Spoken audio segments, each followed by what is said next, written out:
Elle se situe au cœur du village, cette chapelle est pourtant méconnue des habitants.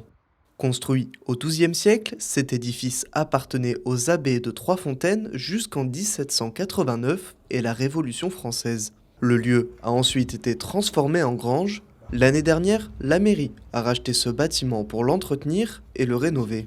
Donc on est en train d'enlever tout ce qui pouvait traîner dans cette chapelle afin de restaurer les volumes de la chapelle d'origine, voir également l'état complet de cette chapelle. On est cependant moins inquiet que ce qu'on pouvait l'être au moment de l'achat. On imagine toutes sortes de choses. Après, il faut qu'on voit par rapport à nos partenaires, par rapport à des projets, comment on peut faire et comment on peut mettre cette chapelle à la disposition du public, parce que le but, c'est à la fois de la sauver, mais derrière d'en faire quelque chose. Ce n'est pas le seul projet de rénovation dans la commune. Le cimetière, le château ou encore la médiathèque sont aussi concernés. Chaque année, des travaux sont réalisés dans l'église du village pour continuer à préserver ce patrimoine. Des objets sont même en train d'être classés. C'est super important parce que c'est effectivement ce qu'on transmet aux générations futures, et j'ai bien peur que malheureusement les bâtiments modernes ne soient pas transmis de génération en génération. Quand on voit l'état des bâtiments aujourd'hui au bout de 30-40 ans, on n'aura plus de ce type de construction dans les siècles à venir.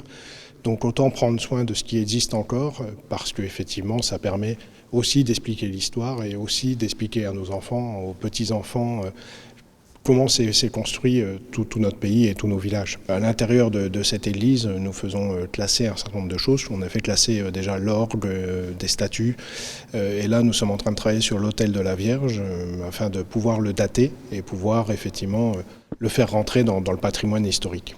Dans les prochaines années, l'ancien lavoir de la commune va aussi être réhabilité pour pouvoir accueillir du public.